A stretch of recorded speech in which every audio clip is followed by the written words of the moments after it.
గతంలో కేంద్ర నిఘా సమాచారాలు 30,000 పైచిలుకు ఆడబిడ్డలు తప్పిపోయారని ఆ రాష్ట్ర ముఖ్యమంత్రికి చెప్పకుండా 2 చోట్ల ఓడిపోయినటువంటి ఒక వ్యక్తి కేంద్రంతో సన్నిహిత సంబంధాలు కలిగి ఉన్న వ్యక్తి. అది యదార్థం. కేంద్రంతో ఆయనకి సన్నిహిత సంబంధాలు ఉన్నాయి అమిత్ షా గారితో. కానీ మోడీ గారితో కూడా. కానీ 2 చోట్ల ఓడిపోయిన వ్యక్తి. రాష్ట్రానికి అతన్ని ఎక్కడ ఒక పదవిలో కూడదు. ఒక పార్టీ ప్రెసిడెంట్. అయితే మాత్రం అమిత్ షా గారి ఇంటికెళ్తానో, ఆఫీస్‌కెళ్తానో, మోడీ గారి ఇంటికెళ్తానో, ఆఫీస్‌కెళ్తానో టీ ఇస్తారు, కాఫీ ఇస్తారు. భోజనం చేస్తామంటారు. నీకేదైనా కావాలా? సెక్యూరిటీ కావాలా? ఇంకోటి కావాలా? అని అడుగుతారేమో బావుంటది. కానీ కేంద్ర నిఘా సమాచారాలు పవన్ కళ్యాణ్ గారితో ఎందుకు మాట్లాడతారు? అంత విలువైన సమాచారాలని. ఎందుకంటే వాళ్ళకి ఒక్కొక్క ఆపరేషన్స్ జరుగుతాయండి. ఆపరేషన్ సింధూర్, ఆపరేషన్ లాగా ఇవన్నీ చేసేది కేంద్ర నిఘా సమాచారాలు. వాళ్ళ ఇంట్లోంచి బయటికెళ్తుంటే ఎక్కడికెళ్తున్నారో వారి భార్యకి, వాళ్ళ కుటుంబ సభ్యులకి కూడా చెప్పరు. ఎన్ని రోజులకొస్తారో కూడా చెప్పరు. అలా ఆశగా ఎదురు చూస్తారు. దేశం కోసం ప్రాణాలర్పించే వాళ్ళలో సెకండ్ కేటగిరీలో ఉంటారండి కేంద్ర నిఘా సమాచారం. ఈ కేంద్ర నిఘా సమాచారాల నుంచే పాకిస్తాను మన మీద దాడి చేయబోతుంది, టెర్రరిస్టులొస్తున్నారు, లేకపోతే అమెరికా మన మీద ఇలా చేస్తుంది, రూపాయి డాలర్ పడిపోతుంది. ఇవన్నీ కూడా కేంద్ర నిఘా సమాచారాలకే తెలుస్తాయి సార్.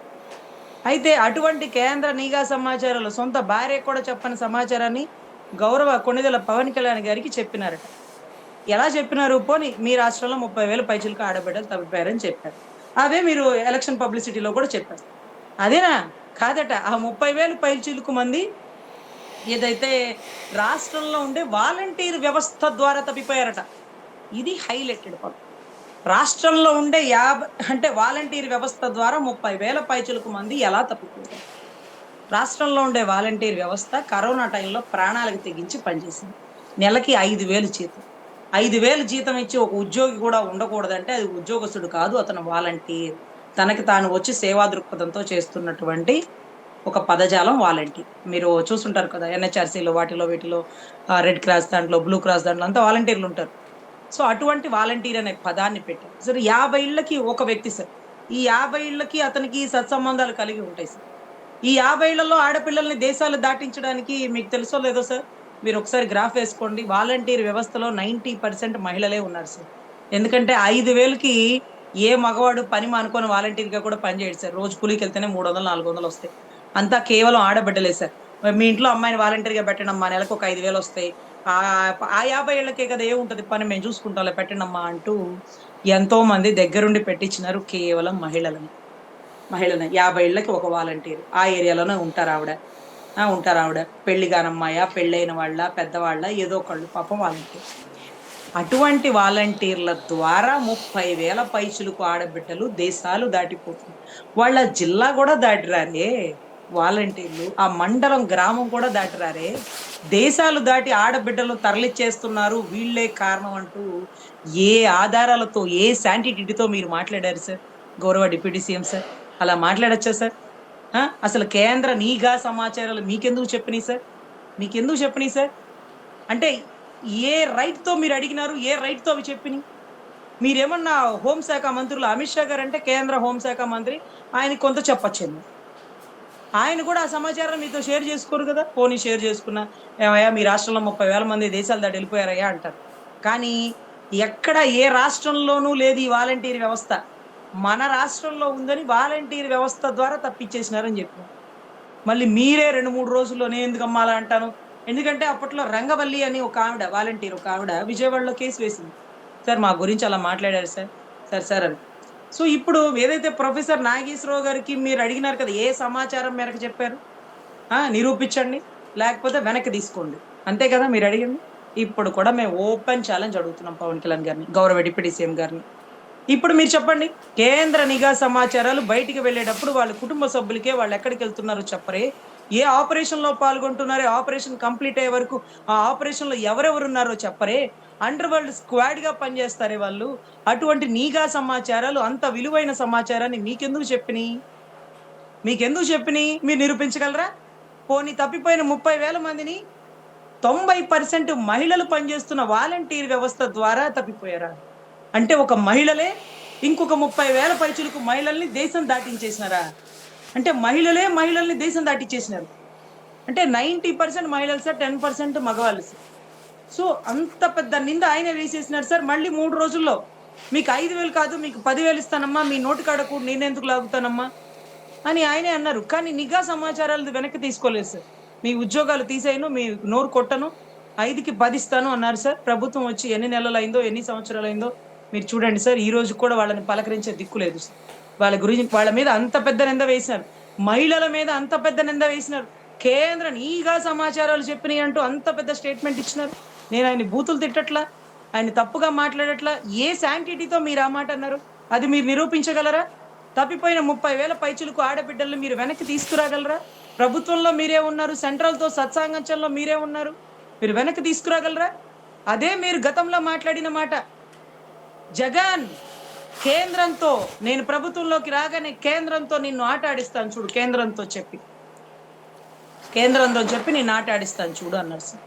అంటే చిన్నపిల్లోడు సార్. ఎక్కడన్నా చిన్నపిల్లలు ఎవరైనా కొట్టారనుకోండి, ఎవరైనా పోట్లాడారనుకోండి, ఆగ్రా మా అమ్మతో చెప్తాను చూడరా, రే రారా మా నాన్నతో చెప్పి నీ పని చూపిస్తాను, రారా నీ పని చెప్తాను రా, మా నాన్న రాని నాటాడిస్తాడు అంటూ సరదాగా చెప్తారు సార్. ఎందుకంటే వాళ్ళు ఏమి చేయలేనప్పుడు వాళ్ళ నాన్నతో చేపిద్దామన్న ఉద్దేశంతో సార్. గౌరవ కొణిదెల పవన్ కళ్యాణ్ గారు కూడా ఒకటే స్టేట్మెంట్ ఇచ్చినారు. జగన్ చూడు కేంద్రంతో చెప్పి నీ ఆడించకపోతే జగన్ అని సవాళ్ళు ఇస్తున్నారు సార్. అందుకే కేంద్రానికి వెళ్ళిన ప్రతిసారి అందరూ అదే అనుకుంటారు, ఈసారి చెప్పేస్తాడు, ఈసారి ఆట ఆడిస్తాడు అనేటటువంటి ఒక ఉద్రేకపూర్వకమైనటువంటి ఆలోచనతో ఉంటారు సార్. ఈవెందో జనసేన వాళ్ళు కూడా మళ్ళీ అమిత్ షా గారిని కలిసారు, ఈసారి అయిపోయాడు జగన్ అరెస్ట్ చేసేస్తారు. ఎందుకు మీరెందుకు అలా అనుకుంటున్నారు? ఆయన ఎందుకు అలా చేపిస్తాడు? లేదు మేడం, ఆయనే చెప్పాడు మేడం, ఒకప్పుడు ఆట ఆడిస్తాను కేంద్రంతో చెప్పని. ఇప్పుడు కేంద్రం అంది హై తుఫానీ హై అనింది కదా, ఇప్పుడు కేంద్రం ఆయన మాట వింటది కదా, కేంద్రం ఆయన చెప్పినట్టు జగన్ గారిని అరెస్ట్ చేసిద్ది కదా. అంటే జగన్ గారు అంటారు, నేనెందుకు అరెస్ట్ చేపిస్తా, నాకేం పని అరెస్ట్ చేయించడానికి. మంచిది. సో ఇక్కడ వాళ్ళ మాటని వాళ్ళు వెనక్కి తీసుకుంటున్నారు కాబట్టి, ఏది బేషరతుగా క్షమాపణ చెప్పినారు కాబట్టి ప్రొఫెసర్ నాగేశ్వరరావు గారు, నేను కూడా ఓపెన్ గా అడుగుతున్నా, ఆ రోజు అన్ని స్టేట్మెంట్లు ఇచ్చేసినారు కదా, మీరు ఏ ఆధారాలతో ఇచ్చారు? అలా ఇవ్వచ్చా? రాష్ట్రం మీద అంత నిందలు వేయచ్చా? పక్క రాష్ట్రం వాళ్ళు ఆంధ్ర రాష్ట్రంలో 30,000 మంది తప్పిపోయారు, అది కూడా వాలంటీర్ల ద్వారా. అంటే మన రాష్ట్ర పరువు పక్క రాష్ట్రాల్లో దిగజార్చడమే కదా. కేంద్ర నిఘా వర్గాలు ఇచ్చిన సమాచారం మేరకు 30,000 మందిని మన ప్రభుత్వం వచ్చాక పట్టి వెనక్కి తీసుకురావాలి కదా. సో దయచేసి ఒక వ్యక్తి వైపు ఇలా ఒక వేలు చూపిస్తే 3-4 వేలు మన వైపే చూస్తాయి సార్. మీరు ఈ రోజు ఆయన అడిగినారు, నాకు కొంచెం ఆలోచించగా గుర్తొచ్చింది, ఆ రోజు ఆయన అన్నారు కదా అని సార్. ఇంకొకటి ఏంటంటే సార్, ఈ మధ్య కాలంలో ఒక 8 మంత్స్ 9 మంత్స్ బ్యాక్ అనుకుంటాండి, నున్న పోలీస్ స్టేషన్ లో ఒక కేసు నమోదైంది సార్ ఒక వ్యక్తి మీద. అదేంటంటే అతను ఒక 20 ఏళ్ళు 21 ఏళ్ళు ఉంటాయి సార్, ఇంజనీరింగ్ ఏదో అయిపోయిన పిల్లోడు అనుకుంటా, రాజకీయాల్లో ఉన్నాడు, ఏ పార్టీకి ఉన్నాడో మనకే తెలియదు సార్.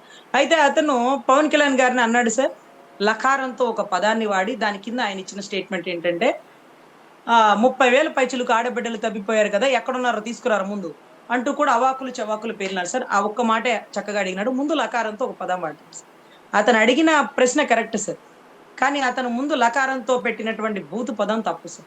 11:45కి అతను ట్విట్టర్లో పోస్ట్ పెట్టినట్టున్నాడు, ట్విట్టర్లోనో మరి ఫేస్బుక్ లోనో నాకు గుర్తులేదు. అయితే నున్న పోలీసు వాళ్ళు అతని మీద కేసు నమోదు చేశారు సార్. ఇవాళ రేపు అతను తీసుకెళ్లి కుమ్మేస్తారన్న పరిస్థితుల్లో అతను ఒక టీడీపీ మినిస్టర్ తాలూకా వ్యక్తి ద్వారా నా దృష్టికి వచ్చి, నా దగ్గరకు వచ్చి నన్ను అడిగినారు, మేడం ఈ కేసు మీరు తీసుకోండి అంటే. అప్పుడు నేను చెప్పిన, నాన్నను తిట్టి ఆ కేసు నన్ను ఎలా తీసుకోమంటావరా, నువ్వు లకారంతో ఎందుకు తిట్టినావు, నీకు అంత అవసరమా, ఆయన గెలవడనుకున్నావా అంటే, కాదండి, ఆయన గెలిచి డిప్యూటీ సీఎం అయ్యాకే అతను తిట్టాడన్నారు. ఓరే నాయన, డిప్యూటీ సీఎం అయ్యాక కూడా అంత మాట అన్నవరా, ఏమి ధైర్యం రా నీకంటే. అప్పుడు ఆ పిల్లగాడు చెప్పాడు, నేనేం అడిగినాను మేడం, 30,000 పైచులకు తప్పిపోయాడు అన్నాడు కదా, తీసుకురమ్మన్నా, కాకపోతే కొంచెం తాగి ఎక్కువే 11:45 కదా పెట్టిన మెసేజ్, బూతు ఆ పదం ఒక్కటే వాడినానండి అన్నాడు. సో నాకు అనిపించింది, పిచ్చుకల మీద బ్రహ్మాస్త్రం ఎందుకు, పోనీలే అతను పోలీసు వాళ్ళతో కొట్టించుకోవడం ఎందుకని ఆ సీఏ గారే నేనే అడిగినాను సార్. ఏం రజనీ గారు, మీ అన్నని అంత మాట అంటే కూడా మీరే అడ్డొస్తే ఎట్లా అంటే, అన్నవాడు అడిగిన ప్రశ్న కరెక్ట్ సార్, కానీ అన్న పదం తప్పు సార్. ఏదైతే లకారంతో తిట్టడం తప్పు, కానీ అడిగిన ప్రశ్న కరెక్టే కదా సార్. మీకు ఎప్పుడు అలా అడగాలనిపించలేదా? 30,000 పైచిలకు తప్పిపోయారు కదా ఆడపిల్లలు, ఏ రవి ఎలా తప్పిపోయారు, ఇదంతా కరెక్టా కాదని మీకు అనిపించలేదా? అతను అడిగిన ప్రశ్న కరెక్టే, తీసుకొచ్చి ఉండాల్సింది వెనక్కి, ఆ రోజు స్టేట్మెంట్ చెప్పాం కదా అని అతన్ని విడిపించినాను సార్. ఆ కారణం అతనికి ఏం చెప్పినానంటే, ఇతను వైసీపీ కాదు సార్, ఎందుకంటే వైసీపీ అంటే ఇంకా తుక్కురేల కొట్టే పరిస్థితి ఉంది. ఇతను అల్లు అర్జున్ అభిమాని సార్, పుష్ప అభిమాని. ఆ టైటిల్ కూడా పుష్ప అనే ఏదో ఉంది సార్, అక్కడ పుష్ప అనే ఉంది. అయితే అల్లు అర్జున్ అభిమాని కాబట్టి పవన్ కళ్యాణ్ మీద కోపంతో ఈ స్టేట్మెంట్ ఇచ్చుంటాడు. పోనీలేండి సార్, పిచ్చుకల మీద ఎందుకు, వదిలేయండి అంటూ అతన్ని బెయిల్ మీద 41 ఇచ్చి బయటికి తీసుకొచ్చినాను సార్. తీసుకొచ్చాక అతన్ని అడిగినాను, అంత పెద్ద పదాన్ని ఎలా వాడినావంటే, ఇవాళ కాకపోతే రేపైనా ఎవరు ఒకడు ప్రశ్నించాల్సిన ప్రశ్నే కదా, ఎవరు ప్రశ్నించరేంటి, నాకు తాగి ఎక్కువ గబుక్కుని అడిగేసినాను మేడం. అడిగితే బానే ఉంది. ఆ బూతు తిట్టడమే తప్పయిపోయింది అని చెప్పినాడు సార్. అప్పుడు నాకనిపించింది. అంటే ఇవాళ రేపైనా ఎవరో ఒకళ్ళు అడగాలి కదా! ప్రొఫెసర్ నాగేశ్వరరావు గారిని ఏ ధైర్యంతో చెప్పినారు? ఏ ప్రూఫ్‌తో మాట్లాడినాడు? ఎవరు చెప్పినారు చెప్పండి అన్నారు కదా! ఇప్పుడు మీరు చెప్పండి. ఓపెన్ ఛాలెంజ్ మీరు చెప్పండి. ఎవరు చెప్పినారు? కేంద్ర నిఘా సమాచారాలు మీకు మీకెందుకు చెప్తారు? అసలు ఆళ్ళు చెప్పచ్చా? చెప్తే వాళ్ళ ఉద్యోగాలు పోతాయి తెలుసా? వాళ్ళలా చెప్పినా వాళ్ళ పేర్లు చెప్పి మీరు చెప్పకూడదు కదా! మూడో కంటికి తెలియకుండా మాట్లాడుకోవాల్సిన విషయాన్ని 30,000 మంది తప్పిపోయారని చెప్పి వారాహి మీదెక్కి మీరు మాట్లాడడం కరెక్టా? పోనీ తప్పిపోయారేమో వెతికి తీసుకురావచ్చు కదా! తప్పిపోవడానికి కావాలంటారు వాలంటీర్ వ్యవస్థలంట. వాలంటీర్ వ్యవస్థ ద్వారా తప్పిస్తున్నారంట. ఎంత పెద్ద అబద్ధం సార్ ఇది. ఎంత పెద్ద స్టేట్‌మెంట్ సార్ ఇది. ఇక్కడ ఉండే మహిళలు మొత్తం 90% మహిళలు వాలంటీర్. అక్కడ తప్పిపోయింది మహిళలు. ఒక మహిళల్ని తప్పిచ్చారంటూ మీ చేతికి మట్టంటించుకోకుండా గొప్ప ప్రచారంతో రాజకీయం చేసేసినారు. కర్నూలులో కవాతులు చేసి సుగాలి ప్రీతి తల్లికి న్యాయం చేస్తాను జగన్. ఒక తల్లికి అన్యాయం జరిగితే ప్రశ్నించలేవా జగన్ అని అడిగేసినారు. మీరేం ప్రశ్నించినారు? ప్రశ్నించడానికి లేదమ్మా. అది కోర్టులో నడుస్తున్న కేసు అన్నారు. మరి అవతలోడు కూడా అందుకే ప్రశ్నించలేదేమో మనకేం తెలుసు? తెలీదు కదా! అంటే మన దాకా వస్తే ఒకటి, వాళ్ళ దాకా వస్తే మరొకటి అంటే అవ్వదు కదా సార్.